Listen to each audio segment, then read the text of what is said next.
தேய்பிறை பஞ்சமியை முன்னிட்டு தேனியில் பழமை வாய்ந்த அருள்மிகு சிவகணேச கந்தப்பெருமாள் திருக்கோயிலில் வாராகி அம்பாளுக்கு சிறப்பு அபிஷேக அலங்கார ஆராதனைகள் நடைபெற்றது. ஏராளமான பொதுமக்கள் பெண்கள் கலந்து கொண்டு வாராகி அம்மனை தரிசனம் செய்தனர். தேனி நகரில் பழமை வாய்ந்த அருள்மிகு ஸ்ரீ சிவகணேச கந்தப்பெருமாள் திருக்கோவில் அமைந்துள்ளது.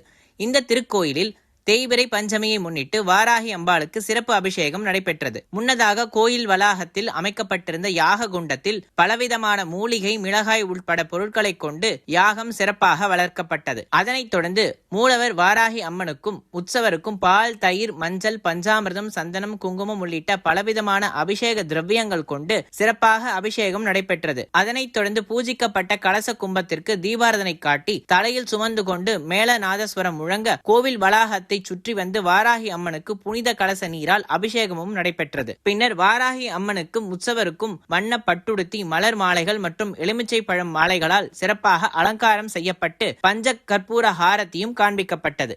இதில் அப்பகுதியை சேர்ந்த ஏராளமான பொதுமக்கள் கலந்து கொண்டு தேய்பிறை பஞ்சமியில் ஸ்ரீ வாராகி அம்மனை தரிசனம் செய்தனர்.